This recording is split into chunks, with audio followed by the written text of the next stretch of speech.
सूर्यपुत्र कर्ण और गुरु परशुराम की कहानी महाभारत के महत्वपूर्ण प्रसंगों में से एक है। ये कहानी कर्ण के संघर्ष, साहस और उनके जीवन के अनछुए पहलुओं को उजागर करती है। कर्ण की शिक्षा की पृष्ठभूमि। कर्ण सूर्य और कुंती के पुत्र थे, लेकिन उनका पालन पोषण एक सारथी अदिर्त और उनकी पत्नी राधा ने किया।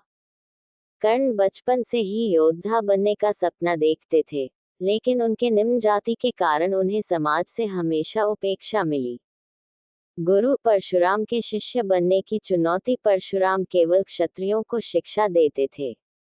कर्ण, जो जाति से सूत सारथी थे, ये जानते थे कि यदि उन्होंने अपनी वास्तविक पहचान बताई तो परशुराम उन्हें शिष्य नहीं बनाएंगे। इसलिए कर्ण ने स्वयं को क्षत्रिय के रूप में प्रस्तुत किया और गुरु परशुराम के शिष्य बन गए। परशुराम से प्राप्त ज्ञान। कर्ण ने परशुराम से दिव्यास्त्रों और युद्ध कला की शिक्षा प्राप्त की। वह अत्यंत कुशल और परशुराम के प्रिय शिष्यों में से एक बन गए। उनकी निष्ठा और परिश्रम ने उन्हें एक महान योद्धा बना दिया। गुरु का श्राप। एक दिन जब परशुराम कर्ण की गोद में सिर रखकर विश्राम कर रहे थे, तो एक कीड़ा रमक कर्ण की जांघ पर काटने लगा। कर्ण ने गुरु को जगाने के डर से दर्द सहते हुए कुछ नहीं कहा। जब परशुराम जागे और देखा कि कर्ण की जांघ से खून बह रहा है, तो उन्हें संदेह हुआ। उन्होंने कहा, केवल एक क्षत्रिय इतनी पीड़ा सह सकता है। सच बताओ, क्या तुम क्षत्रिय हो? कर्ण ने अपनी वास्तविकता स्वीकार कर ली। ये सुनकर परशुराम को बहुत क्रोध आया, क्योंकि उन्होंने एक क्षत्रिय को शिक्षा देने की प्रतिज्ञा नहीं की थी।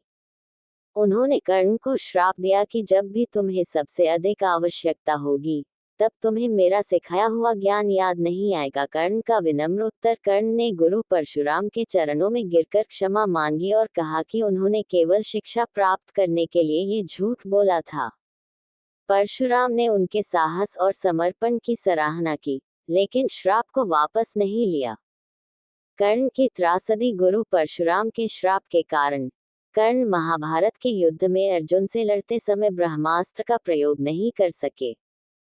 इसके अलावा उन्हें अपने जीवन में बार बार सामाजिक भेदभाव और अपमान का सामना करना पड़ा, जो उनके जीवन की सबसे बड़ी त्रासदी थी। कहानी का संदेश। ये कहानी हमें सिखाती है कि सत्य और धर्म का पालन करना अत्यंत महत्वपूर्ण है। कर्ण का जीवन संघर्ष, निष्ठा और सम्मान के लिए लड़ाई का प्रतीक है, लेकिन उनकी गलतियां और दुर्भाग्य उनके पतन का कारण बने। आपको मेरी ये वीडियो कैसी लगी कमेंट करके जरूर बताएं। वीडियो पसंद आए हो तो वीडियो को लाइक और शेयर करें, और अगर हमारे चैनल पर पहली बार आए हो तो चैनल को सब्सक्राइब जरूर करें।